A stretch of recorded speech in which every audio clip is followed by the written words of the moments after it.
Imagine for a moment that your daily overwhelming stress isn't actually a psychological issue, but a mathematical error. Right. Like, what if fixing a panic attack or just this deep sense of burnout was less about taking a deep breath or talking it out in therapy and more about applying a literal physics equation to your own psyche? It really completely upends the way we usually categorize mental health. I mean, we are deeply conditioned to view the mind through either a biological lens, through, chemicals and synapses, or a therapeutic one. Yeah, like trauma, habits, and emotional processing. Exactly. But the material we are diving into today asks you to look at your brain and your consciousness as a literal quantum system. Which is just wild to think about.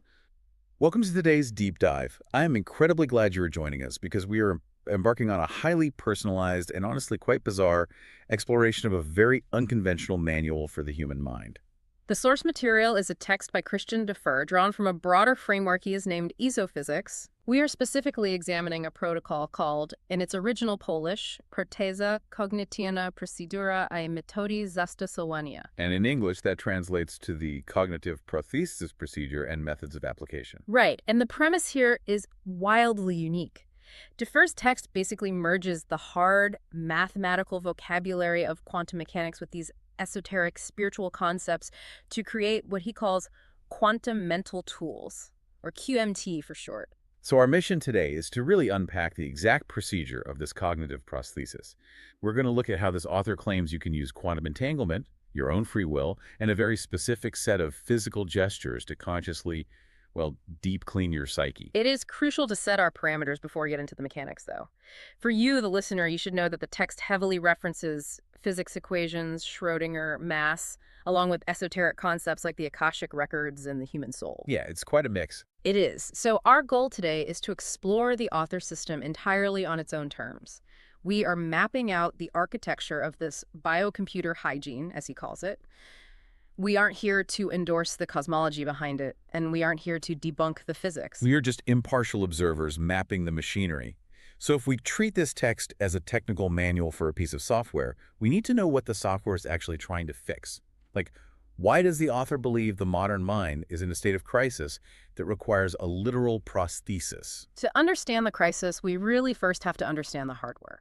According to the text, human beings are essentially quantum biocomputers. Okay. We have the physical framework, the brain, the central nervous system, the cellular structure, which interfaces with a non-physical consciousness. He often refers to this in the text as the soul, or the spiritual operator. And as this biocomputer moves through the world, it generates and accumulates what the author calls deposits or sediment. The text uses these very geological terms. Yeah, it's like we are riverbeds slowly filling up with silt over a lifetime. I really like that analogy. That sediment consists of the raw data of lived experience. It is every emotion, both negative and positive. It's every fleeting thought form, every stress response, every moment of elation. And the author makes a point to emphasize that this accumulation isn't inherently evil or toxic. Exactly. It is just the necessary byproduct of living. It's the friction required for personal growth, what Eastern traditions might refer to as the material of samsara. So living generates friction, friction generates sediment. That totally makes sense. But, humans have been living and experiencing friction for hundreds of thousands of years. Why is it suddenly a crisis right now? Well, historically, the human biocomputer had built-in natural mechanisms to clear out the sediment. The primary one, for a living person at least, was healthy, deep sleep. Right, sleep. Sleep functioned as the natural defragmentation process for the biological hard drive. While the conscious mind was offline, the biocomputer wiped the excess emotional residue, processed the day's data, and restored the system to a baseline of 0. And the text notes that whatever sleep didn't manage to catch during a lifetime would eventually be cleared out after death. It references the concept of purgatory. Yes, but not necessarily as a place of punishment. Right, more as an ultimate spiritual deep clean, a final rendering of the cache before the consciousness moves on. But the crisis of the modern mind is a crisis of velocity. The text argues that the sheer speed and density of modern life have accelerated far beyond our evolutionary capacity. I could feel that on a daily basis, honestly. We all do. The volume of impressions, the constant barrage of digital data, the layered anxieties of modern economics and social media, They hit the biocomputer much faster than sleep can possibly process them. We're downloading more psychological sediment in a single Tuesday than our ancestors might have accumulated in an entire year. Exactly. So the natural mechanism of sleep is just totally overwhelmed. It simply can't keep up. The backlog builds up, and this heavy, unprocessed sediment leads to what the author diagnoses as an epidemic of chronic tension, burnout, and in extreme cases, a mental catastrophe. Which implies a complete psychological system failure or breakdown. There was one detail in the text regarding this buildup that I found absolutely fascinating. We usually think of stress as being caused by negative things, right? Like trauma, arguments, financial panic. Sure. But the author explicitly warns that an excess of knowledge can clog this mental layer just as dangerously. He does. He points out that over-exploiting the mental layer with ungrounded, unprocessed conceptual knowledge creates a very specific kind of dangerous sediment. The text cites the historical trope of the great genius who eventually becomes a complete eccentric or an erratic oddball. The argument isn't that they were born crazy. Right, it's that their mental layers became so totally clogged with high-level theoretical concepts that the biocomputer fundamentally overloaded. They had too much abstract data and no way to physically process it, leading to behavioral erraticism. Which brings us back to the term prosthesis. The author's choice of that word is very deliberate here. Because we usually associate a prosthesis with a physical replacement, like a titanium hip or a carbon fiber leg. Yeah, but in this functional context, think of it more like a pair of eyeglasses. Eyeglasses don't magically cure the biological defect in your eye. They don't give you new corneas. Exactly. But they assist a natural function that is failing under current conditions, allowing you to see clearly. Or consider dentures.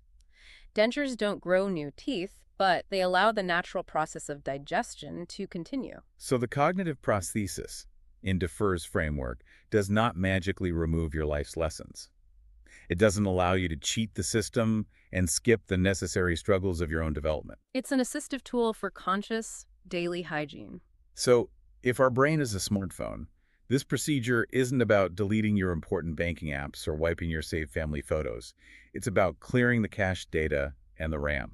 Because having 500 browser tabs open at the exact same time is making the entire operating system freeze up. That's a great way to put it. To clear that cache, however, the author argues we have to step completely outside standard psychology. Right. This isn't about cognitive behavioral therapy or talking through your childhood. No, we have to look at the physics of the spiritual level of reality. Okay, this is where the text pivots from a self-help manual into a theoretical physics paper. To understand how this cognitive prosthesis works, we have to look at the engine powering it, exophysics. Yes, the author divides reality into two distinct levels. Let's start with the one we are all currently sitting in. The measurable level, also referred to as the material level. This is the world of physical matter. It is governed by Newtonian physics and Einstein's relativity. It is the world where things have collapsed into concrete facts. A table is a table, a chair is a chair. Everything here can be measured, weighed, and observed. The text calls it the collapsed level because everything here has already been forced to choose a specific form. It's the realm of effects. But beneath that, or perhaps above it, is the second level, the spiritual level. Or the immeasurable level. According to the text, this is the realm of quantum potentiality. Here, things do not exist as solid objects. They exist as waves of probability. What quantum physicists call superposition. This level is governed by the Schrödinger equation. It is the realm of causes. But how do those two levels interact? Like, how does a wave of pure abstract potential on the spiritual level solidify into a measurable thing on our level? Well, the text points directly to the work of Sir Roger Penrose to explain this bridge. Yes, the text utilizes Penrose's theory of objective collapse. Right. For you listening, in standard quantum mechanics, a wave function collapses into a particle when it is observed or measured. But Penrose, along with Stuart Hameroff, proposed something different. What did they propose? Penrose posited that a quantum superposition collapses into a definitive physical state spontaneously when it reaches a certain threshold of mass, or more specifically, gravitational pull. So mass is the trigger. The heavier a potential becomes, the faster it falls out of the quantum realm and locks into physical reality. In the esophysics framework, when an entity or a thought form acquires enough mass, it spontaneously collapses from the spiritual level down to the measurable level. Wow, okay. So the heavier the mental sediment, the more permanently it locks into your physical reality as tension or illness. All right. I follow the two levels, and I see how mass bridges them. But here is where I have to push back a bit, because this is where the author makes a massive leap that diverges entirely from mainstream physics. He claims to have literally corrected the standard Schrödinger equation. He argues that classical quantum mechanics is missing a crucial variable.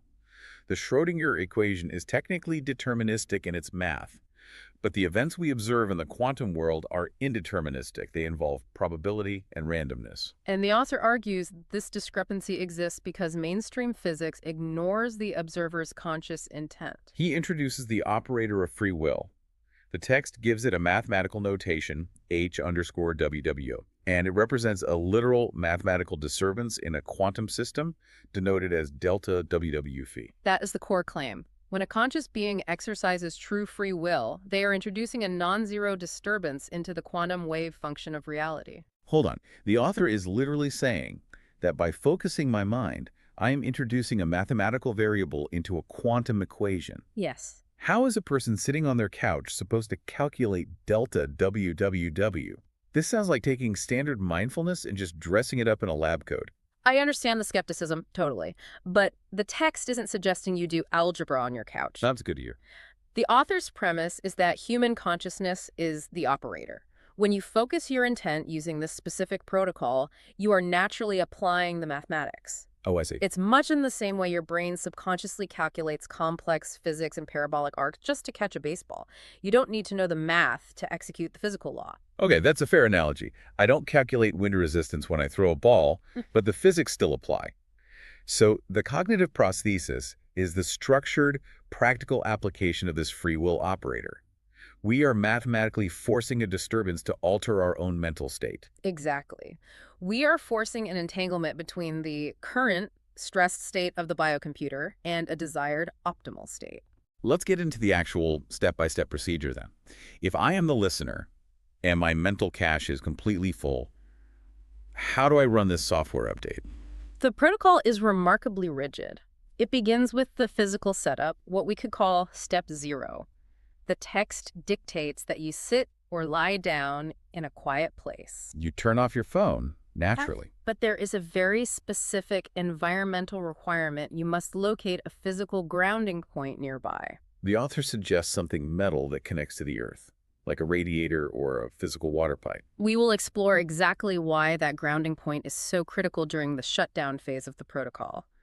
But for the setup, it's vital to recognize the author's instruction regarding your mental posture. This is an active setting. Right, you are not lighting a candle and settling in for a relaxing visualization. No, you are sitting down to execute a conscious operative command at the control panel of your biocomputer. You must be alert. Step 1 is establishing coherence, and you do this through an incantation. The text uses the word incantation, not in a magical sense, but to mean a firmly spoken verbal declaration of free will.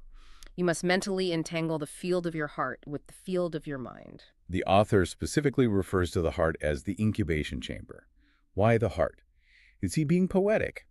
Or is there a functional reason in his physics for focusing on the chest instead of the brain? Within this esoteric framework, the heart field is where quantum coherence is generated and maintained. It supposedly has a much stronger electromagnetic field than the brain. Oh, interesting. If this quantum process is going to stay stable on the spiritual level long enough to work, it has to be anchored in the coherence of the heart. So if the brain is the processor, the heart is the stable power supply. If you don't anchor it there, the text warns the process will decohere it. It will collapse prematurely into chaotic physical reality before the deep cleaning is finished. You need a stable bandwidth to initiate a massive system update. Once you have established that coherence in the heart, you move to step 2, which is creating F1. F1, the actual state. The text calls this the function associated with the minus. Right. This represents my current burdened state, the heavy, clogged cache. By the power of my free will, I create a wave function representing this current reality, and I mentally anchor it to a physical point on my body.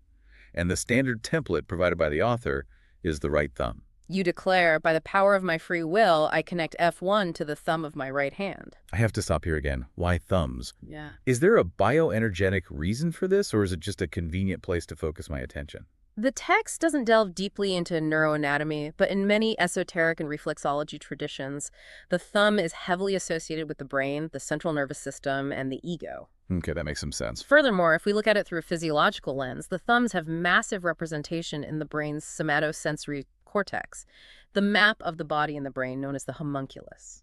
Oh, wow. So by using the thumb, you are utilizing one of the most neurologically dense and sensitive parts of your physical hardware to anchor an abstract quantum state. It's like a high bandwidth physical anchor. That is a very sound way to interpret the somatic requirement. Once you have the anchor, you must list the parameters you want to address. The prosthesis is designed for multitasking. It's a systemic wipe. You don't just say, I feel bad. You list out a specific set of parameters. Yes. The text gives a standard set of 4 to start with: psychological resilience, mental strength, relaxation, and overall psychophysical health. But notice the specific phrasing the author requires. You do not assign a numerical value to these parameters. Right. You don't say, my relaxation is at a 2 out of 10 and my stress is at an 8. You simply state that each parameter is, quote, at a certain level. Why do you think the author insists on that intentional vagueness? Well, what's your take on it? I think this is a brilliantly subtle psychological trick. If I have to sit there and mathematically rate my stress, my conscious ego is going to get involved. I'm going to overanalyze it. That's exactly. I'll downplay my burnout because I want to feel tough, or I'll exaggerate my stress because I'm feeling sorry for myself.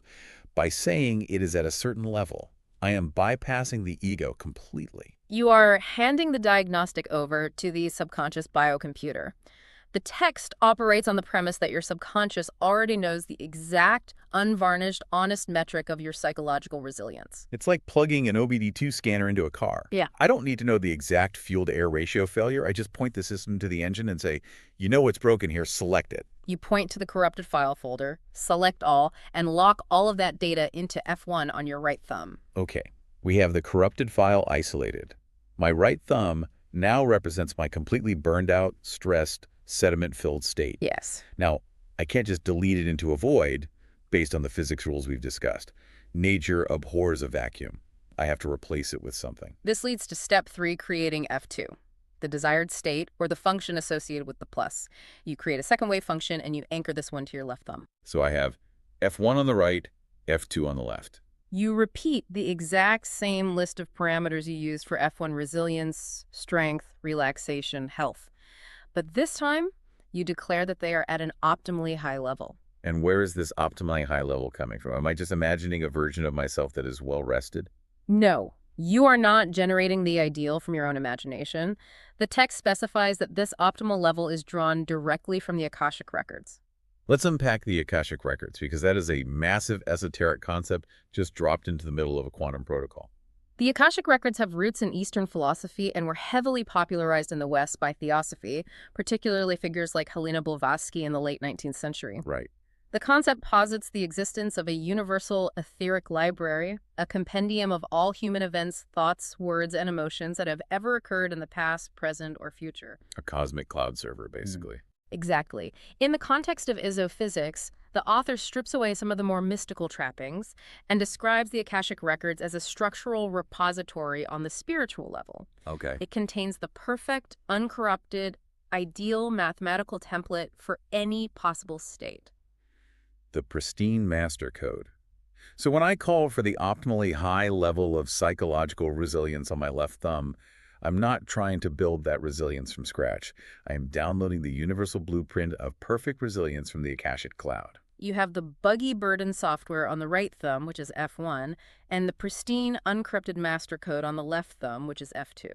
And that leads to step 4, which is entanglement. You bring the two together. You verbally declare it.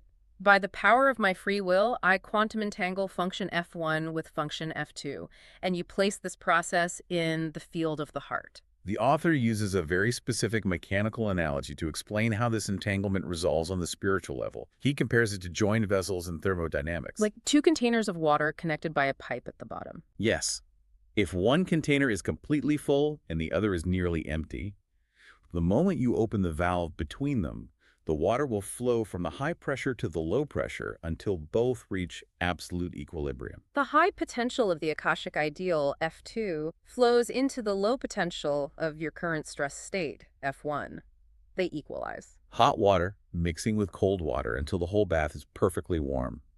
And there is a critical ethical safeguard built into this that the author highlights. The source of the high potential. Right, because I am drawing from the Akashic record, which is an abstract universal ideal. I am not draining a real person. I'm not playing a zero-sum energetic game where I steal my neighbor's relaxation to cure my own anxiety. You are borrowing perfection from an archive that was built specifically to be borrowed from. It is an infinite resource. Okay, the operation is running. The right thumb and left thumb are entangled in the coherence of the heart. The potentials are equalizing. Step 5 is where things get real. Because you don't just say the words and then get up to make a sandwich, you have to wait. This is perhaps the most challenging part of the protocol. It is not a passive waiting period. The text emphasizes that the equalization between F1 and F2 does not happen in a smooth, gentle stream. They exchange information in quantum jumps. Spontaneous transitions. Exactly. And during this time, your physical biocomputer begins the process of offloading the heavy sediment that was locked in F1. The release. The text offers a very stark warning here. It says that as this sediment is dislodged, you might experience sudden, intense waves of negative emotion. You could be sitting there quietly and suddenly feel a profound, crushing sadness. Or old, buried memories might flash into your mind violently. You might feel a sudden spike of irrational anger or irritation. Because the sediment is moving. The cached files are finally being deleted, and as they pass through your conscious awareness on their way out of the system, you experience them one last time. But the golden rule during this phase is observe, do not engage. This cannot be overstated in the author's framework. You must let the emotion pass through you like a wave. If you feel sadness, you do not start analyzing where the sadness came from. You do not try to trace the memory back to your childhood. You do not try to suppress the anger either. If you engage with it, what happens? If you engage, you interrupt the quantum process. You feed your conscious attention, which, remember, is the free will operator, back into the sediment, thereby giving it mass again. You recollapse it into your reality. It's like watching a progress bar as files are moving to the computer's trash bin. Yeah. If you double-click the file to see what it is while it's transferring, you cancel the deletion process. You just have to sit there and watch the progress bar no matter how ugly the file name is. You are solely the observer of your biocomputer's diagnostic process. So I'm sitting there, the emotions are waving over me. How do I know when the progress bar hits 100%? Is there a recommended time limit? Do I set an alarm on my phone for 15 minutes? No timers. The biocomputer operates on its own schedule. You wait for the signal. This was the part of the text that genuinely threw me for a loop. You don't just guess that it's over. You wait for a literal, physical, involuntary sign from your body. The author insists that the physical body has its own language of confirmation. When the quantum equalization process on the spiritual level is completely finished, the body must deliver a receipt of the transaction on the measurable level. And he lists very specific physical reactions. A sudden, painless muscle spasm or twitch. A severe shiver or chill running straight down the spine. Or, the most common one, an unexplained, incredibly deep yawn that has absolutely nothing to do with being tired. I know this sounds strange, but how do we make sense of a quantum event triggering a yawn? Well, let's think about the vagus nerve and the autonomic nervous system. When the body shifts from a state of high sympathetic arousal, fight or flight, which is where tension and sediment live, into a parasympathetic state of rest and digest, the body has to physically discharge that kinetic energy. A somatic release. Exactly. Therapists who work with somatic experiencing see this all the time. When a patient finally releases a trapped trauma, their body will literally shake, or they will take a massive involuntary gasp of air, or they will yawn deeply. A yawn is a recognized parasympathetic nervous system response to a physiological state shift. The author is taking a known neurological reset button and claiming it is the physical receipt of a quantum decoherence event. It is the measurable level confirming the spiritual level's work. The physical sign is an absolute requirement. This isn't just ceremony. The body is giving definitive proof. But let me play devil's advocate for the listener. Sure. I'm sitting on the couch. It's been 20 minutes. My thumbs are starting to cramp. I'm bored. What if I just, fake a yawn, just force a big stretch in a yawn so I can say I'm done and go watch TV? The text addresses this with a stern warning. If you fake the physical signal, you are only cheating yourself. By forcing a conscious action, you override the biocomputer's genuine autonomic signal. This means you might be terminating the process before the potentials between F1 and F2 have actually equalized. You leave the surgery before the wound is closed. Okay, but what if I sit there for 45 minutes or an hour and absolutely nothing happens? No yawn, no shiver, no spasm. I just feel exactly the same.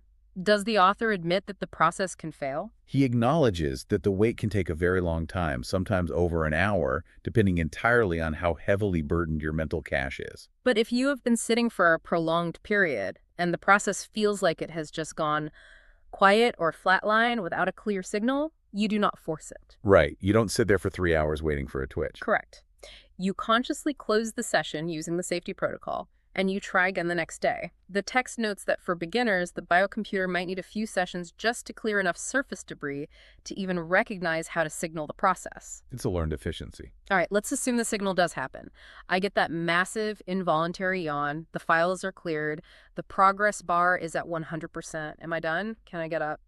Absolutely not. If you stand up and walk away right after the yawn, you leave the entire system incredibly vulnerable.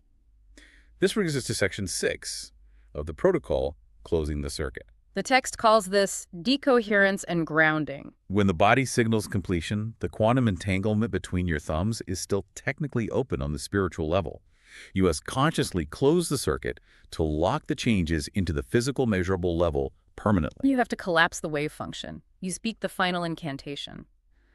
By the power of my free will, I bring about the decoherence of this quantum entanglement. And then you must do something highly physical. You clap your hands together once, firmly and loudly. The clap is what the author terms a gesture marker. It is not a magical sound. It is a tactile, auditory, somatic signal. It's an anchor in the neuro-linguistic programming sense. Exactly. It's a hard system command that your subconscious recognizes as the definitive end of the operation. It forces the wave function to collapse completely into the newly updated physical reality. But the clap is only half of the shutdown procedure. The other half is grounding. And the text treats this as absolutely non-negotiable BHP. BHP stands for Occupational Health and Safety in Polish. This is the Hazardous Materials Protocol. Remember that physical grounding point we had to locate back in step 0? The radiator or the water pipe. Now we use it. You must physically shake your hands in the direction of the metal radiator, mimicking the motion of aggressively shaking water off your fingertips. And as you do this, you verbally declare by your free will that any negative energies, sediment, or debris released during the session are completely grounded. Why a radiator? Why not just a wooden table? Because a radiator or a water pipe is physically tied to the Earth's grounding system through the building's architecture. If we look at this through the lens of esoteric energetic practices, you have just dislodged years of heavy, negative mental sediment. You've purged it from your biocomputer. You do not want that energetic debris lingering in the air of your living room or reattaching to your own biofield the moment you relax. You have to route it into the earth, just like a lightning rod routes a lightning strike away from a house. It operates on the same principle as an electrical circuit. The author warns that an unclosed, ungrounded session is like an unsigned legal contract. It will unravel. It's like clicking save on a massive video file and then just aggressively yanking the USB drive out of the computer without clicking safely eject. If you skip the clap and the grounding shake, you risk corrupting the exact data you just spent an hour fixing. The mechanical precision demanded here is absolute. You are stepping in as the administrator of a quantum system. You must follow the shutdown procedures to the letter. Okay, that is the complete, rigorous protocol. Coherence in the heart, F1 on the right thumb, F2 on the left, entangle, endure the emotional purge, wait for the physical yawn, clap to decohere, and shake to ground. It is an intense, demanding daily procedure. It really is. But understanding the protocol is merely theoretical. The true test of any mental tool is how the author expects a practitioner to integrate it into the chaos of daily life. Which brings us to the final major section, integration. The 21-day program and the diary. The author is very clear that this isn't a parlor trick you do once at a party to see if you can make yourself yawn. He outlines a mandatory 21-day boot camp for anyone beginning this practice. And the most vital rule of this boot camp concerns the first 7 days. For the first week, you are dedicated exclusively to the cognitive prosthesis. The broader esophysics framework contains many other tools. There is the Philosopher's Stone protocol for solving specific external life problems, and various elixirs for quantum biohacking and physical health. But the author explicitly forbids using them during the first week. You do nothing but run the cognitive prosthesis once a day. Why so strict? Why can't I try to fix my stress and fix my bank account at the same time? Because of the principle of the ground, the text states, a clean ground holds the setting, dirty ground rejects it. If my biocomputer is overflowing with a decade of emotional sediment and psychological static, any specific high-level intention I try to program into it will just get lost in the noise. The hardware is too clogged to accept new software. You have to scrub the hard drive first. And to track this scrubbing process, the author demands that the practitioner keep a written diary. He does not suggest a diary. He mandates it as the empirical foundation of the practice. Look, I know human nature. We all hate tracking things. We download those beautiful habit tracker apps, we use them for 3 days, and then we never open them again. True. But the text treats this physical record as absolutely vital to the physics of the process. Because the author is striving to bridge mysticism and empiricism. You must record the date, the time of day, the exact parameters you chose for F1 and F2. You must record the exact duration it took to receive the body's signal, the physical or emotional symptoms you endured during the wait, and crucially, the tangible effects you notice in your mood and resilience 24 hours later. He wants you to become a scientist of your own soul. The text explicitly tells the reader, do not take my word for it. Measure it. And what does that measured data typically reveal over the 21 days? The text claims that practitioners see a dramatic shift in efficiency. A session that required 40 minutes of grueling, emotionally turbulent waiting in the first week might drop to just 3 or 4 minutes by week 3. Because the backlog of sediment has been cleared. The biocomputer becomes highly efficient at running the protocol, utilizing neuroplasticity to recognize the state shift faster. And the nature of the emotional release changes too. The dramatic purges, the sudden tears, the intense irritation, the flashing memories, they fade away. By the end of the boot camp, the process turns into just a gentle, quiet yawn. The deep cleaning is done, and it transitions into simple, routine maintenance. Now, any critical thinker looking at this 21-day process is going to raise the question of expectation and the placebo effect. Right. If I expect to feel better and I do a highly ritualized set of gestures, won't I just placebo myself into relaxing? And the author doesn't hide from that critique. He leans entirely into it. He argues that even if part of the relief is a placebo effect, you should record it honestly in the diary. Because in the Ease of Physics framework, the placebo effect is not a failure of the tool. It is valuable, observable data about how your biocomputer's expectation network operates. It proves that belief, intent, and free will are physically moving the needle of your biology. The ultimate proof of the tool isn't whether mainstream physics approves of his math. The proof is the empirical change in your life. If your chronic tension goes down and your psychological resilience goes up after a month, the tool is functionally viable. But before we conclude, there is a major ethical boundary mentioned in the text that we must address. It concerns the rules of engagement. Right. Let's say I master this protocol, and I have a close friend or a partner who is deeply struggling. They are experiencing a mental catastrophe, their cash is overflowing, and they are paralyzed by stress. Can I run the cognitive prosthesis for them?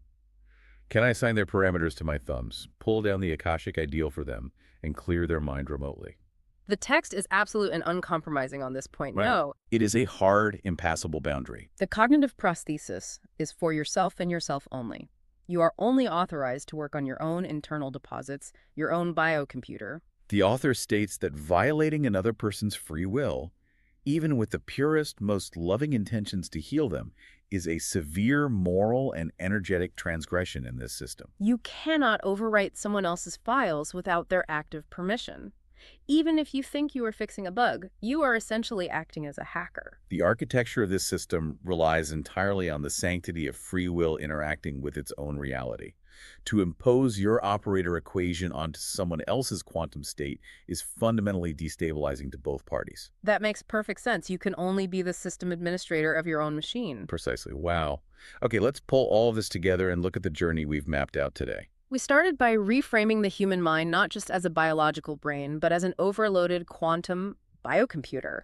We looked at how the sheer velocity of modern life generates psychological sediment faster than sleep can wash it away, necessitating a deliberate, conscious prosthesis. We examined the underlying engine of isophysics, exploring how the author claims human free will acts as a literal mathematical operator capable of disturbing a quantum system, bridging the immeasurable spiritual level with the measurable material level. We walked step by step through the demanding procedure, establishing heart coherence, using the right thumb to isolate the burden state and the left thumb to pull down the pristine, uncorrupted master code from the Akashic records. We analyze the mechanics of quantum entanglement, the thermodynamics of the high potential equalizing with the low, and the absolute necessity of observing the emotional purge without engaging until the body delivers its physical autonomic receipt. And we covered the rigorous safety protocols, the gesture marker of the clap to collapse the wave function, grounding the energetic debris into the earth, and the strict mandate of the 21-day diary to prove the empirical reality of the shift. It is a staggering synthesis of quantum vocabularies, somatics, and esoteric practice designed to give the individual a profound, almost mechanical sense of agency over their own psychological state. It really is. It takes the murky, invisible landscape of mental health and tries to give it the precision of a computer manual. But before we go, I want to leave you, the listener, with a final lingering thought. An extrapolation of the source material. Yes. We talked at the beginning about how the author claims that every feeling, every stress, and every fleeting thought form has actual mass that weighs down the biocomputer. The cognitive prosthesis is essentially daily hygiene to clear this out. But consider the implications of that sediment.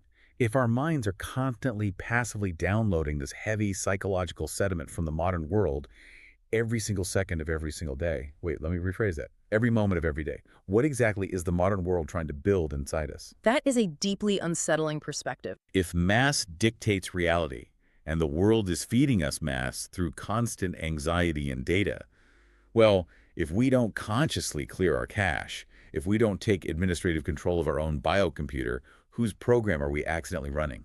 A profound question to take away from the text. Thank you so much for joining us on this deep dive into the source material. We will catch you next time.